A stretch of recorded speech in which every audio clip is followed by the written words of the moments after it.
ప్రభు అయిన యేసుక్రీస్తు నామంలో మీ అందరికీ శుభాభివందనాలు తెలియపరుస్తున్నాను. ఈ సమయంలో మీ మధ్యలోనికి రావడానికి నేను ఎంతగానో సంతోషిస్తున్నాను. ప్రియులారా, నేను చెప్పేది ఏంటంటే మీకు ఒక చిన్న వీడియో చూపించాలని ఆశపడుతున్నాను.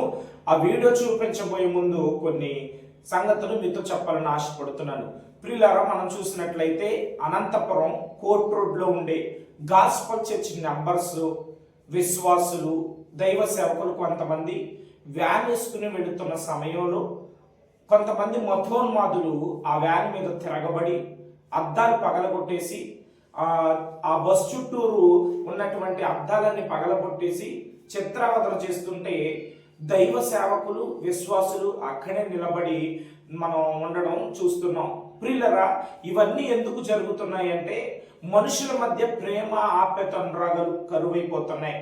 ఒకరినొకరు ప్రేమించుకోకుండా, ఒకరినొకరు గౌరవించుకోకుండా, ఒకరినొకరు మంచిగా జీవించకుండా ఎంతసేపు దేవుని మత పిచ్చిలో పడిపోయి ఎక్కడికక్కడ అందరూ ఇష్టానుసారంగా జీవిస్తూ కాలాన్ని వెళ్ళబుచ్చేస్తున్నారు. కాబట్టి ఈ సంఘటన చూసినప్పుడు హృదయం చాలా ద్రవించిపోతుంది.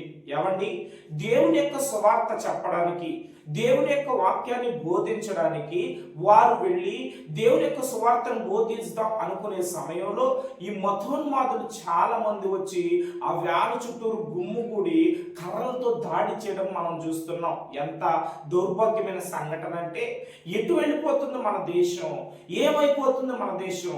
ముఖ్యంగా మన దేశంలో ఉన్న ప్రతి ఒక్క బిడ్డ కోసం ప్రార్థన చేయాలి. అందుకనే ఒక మహాకవి అంటున్నాడు, దేశం అంటే మట్టి కాదోయ్, దేశం అంటే మనుషులు. దేశమును ప్రేమించుమన్నా, మంచి అన్నది పెంచుమన్నా, ఒట్టి మాటలు గట్టి పెట్టోయ్, గట్టి మేలు తల పెట్టబోయ్. చూసారా, దేశంలో ఉన్న మనుషులందరూ సమానమే. అది మత పిచ్చి ఉండకూడదు, కుల పిచ్చి ఉండకూడదు, ఏ పిచ్చి ఉండకూడదు. కానీ నిన్ను నమ్ముకున్న దేవుణ్ణి నువ్వు భక్తితో ప్రార్థించు చాలు. నువ్వు ఏ దేవుని నమ్ముకున్నా సరే భక్తితో ప్రార్థించాలి. కానీ ఎదుటి వాడి మీద దౌర్జన్యం చేసే హక్కు నీకు లేదు. ఎదుటి వాడిని చిత్రహింసలు చేసే హక్కు నీకు లేదు. ఎదుటి వాడిని కొట్టేటువంటి హక్కు నీకు లేదు. ఎందుకంటే అందరూ సమానమే. దేశంలో ఉన్న ప్రతి ఒక్క మనిషి సర్వం సమానమే. అందుకని మనం ఏం చేయాలంటే దేశం కోసం మనం ప్రార్థన చేయాలి. రాబోతున్న కాలంలో మహాభయంకరమైనటువంటి సంఘటనలు జరగబోతున్నాయి. రాబోతున్న కాలంలో మహా గొప్ప సంఘటనలు జరగబోతున్నాయి. కనుక మేల్కొని ఉండి ప్రార్థన చేయాలి, జాగరూకులై ఉండి ప్రార్థన చేయాలి.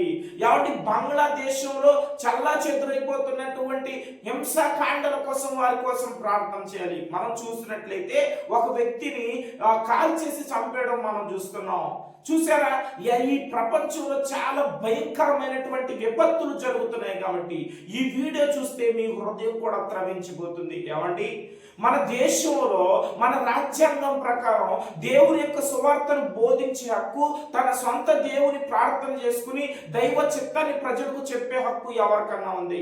యేసు ప్రభుని నమ్ముకోవడం అంటే మతం మారడం కాదండి, దేవుని ప్రేమించడం. అందుకనే ప్రభు వారు ఏం చెప్పారయ్యా అంటే, నిన్ను నీవు ప్రేమించుకున్నట్లే నీ పొరుగు వారిని ప్రేమించాలి. ఏమంది, అందరిని ప్రేమించమనేటువంటి మనస్తత్వం కలిగినటువంటి దేవుడు నజరేయుడు అనేటువంటి యేసుక్రీస్తు ప్రభువారు.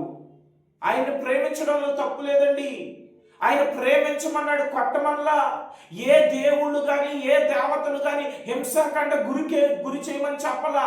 ఒకరినొకరు ప్రేమించుకోండి అని చెప్పినటువంటి మహానుభావుడు నజరేయుడు అనేటువంటి యేసుక్రీస్తు ప్రభువారు. చూసారా, మీరు ఈ వీడియో చూసినట్లయితే ఆ బస్సు చుట్టూరు చూడండి, పెద్ద పెద్ద కర్రలు తీసుకుని కొట్టేస్తున్నారు, అద్దాలు పగల కొట్టేస్తున్నారు, ఆ బస్సులో ఉన్న వాళ్ళందరిని దించేస్తున్నారు.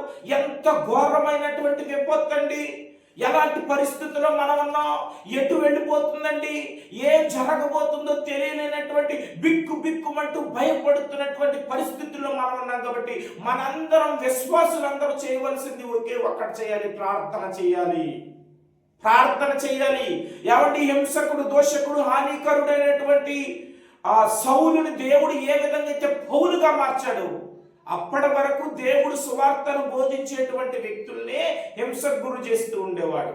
దేవుని సువార్త చేసేటువంటి వ్యక్తుల్ని చంపేద్దాం కూడా చూసినటువంటి సౌలు దేవుడు ఎప్పుడైతే మాట్లాడాడు పౌలుగా మారడం జరిగింది. మనం కూడా ఏం చేయాలంటే అలా దేవుని సువార్తికుల్ని ఎవరైతే హింసకు గురి చేస్తున్నారో, ఎవరైతే దైవ సేవకుని హింసకు గురి చేసి ప్రాణాలు కూడా తీసేస్తున్నారో, క్రైస్తవుల్ని ఎవరైతే హింసించేసి నరక యాతన పెడుతున్నారో వాళ్ళందరి కోసం నువ్వేం చేయాలంటే, అయ్యా సౌలును ఏ విధంగా అయితే పౌలులాగా మార్చావు, ఈ బిడ్డలను కూడా అదే విధంగా పౌలులాగా మార్చాయని ప్రార్థన చేయాలి.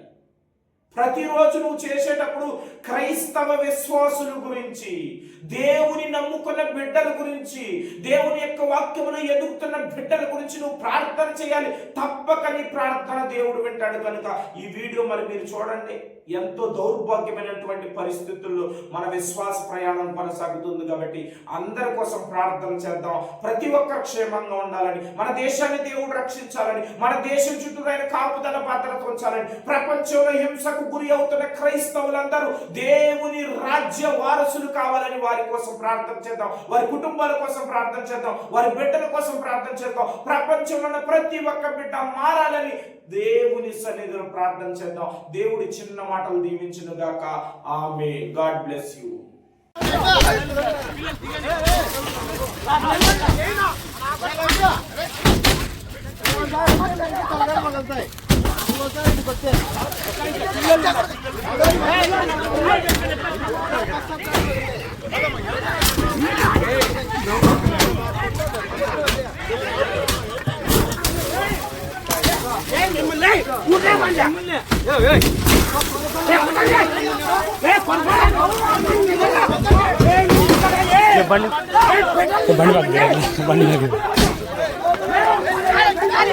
चलो लेके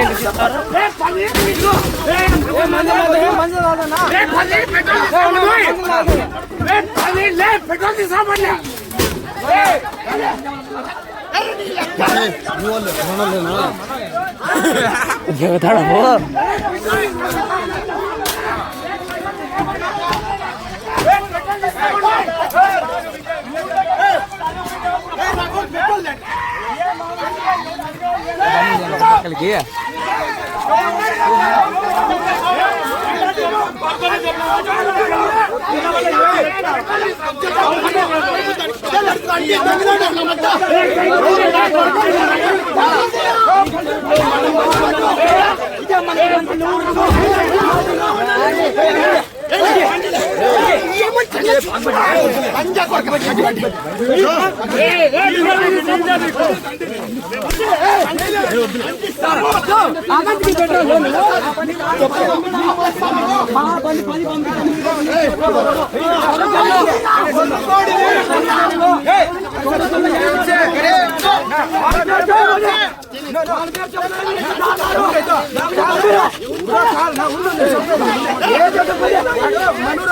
मनुरल